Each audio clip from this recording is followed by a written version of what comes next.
दंडवत प्रणाम। श्री गोविंद प्रभु महाराज की जय।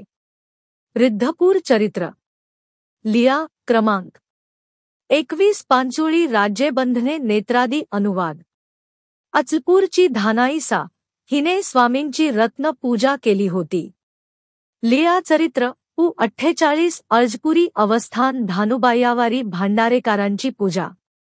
हिचा नवरा नेमाळ पांडेया पांचोळी, तो गावांचा प्रमुख जहागीरदार।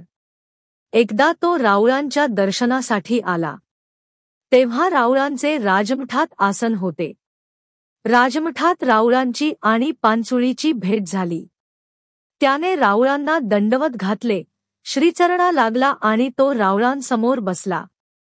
राऊळांनी त्याच्याकडे अवलोकन केले आणि आवो मेला जाय, तुझे नाक जाईल म्हणे, कान जाती म्हणे, डोळे जाती म्हणे असे पांचोळीचे भविष्य राऊळांनी सांगितले। पांचोळी म्हणाला, जी जी, एही डोळा गोसावियांते देखिले, एही कानी गोसावियांचे शब्द ऐकिले। आता भले ते हो, पण राऊळांना येणारे अनिष्ट चुकण्याची विनंती करण्याची बुद्धीही त्याला झाली नाही। काही दिवसानंतर त्याच्यावर चोरीचा किंवा भ्रष्टाचाराचा आरोप लागला, म्हणून कटक देवगिरीच्या राज्याने पांचोळीला धरून बंदिस्त केले। राजाने शिक्षा म्हणून पांचोळीचे डोळे, नाक, कान काढले।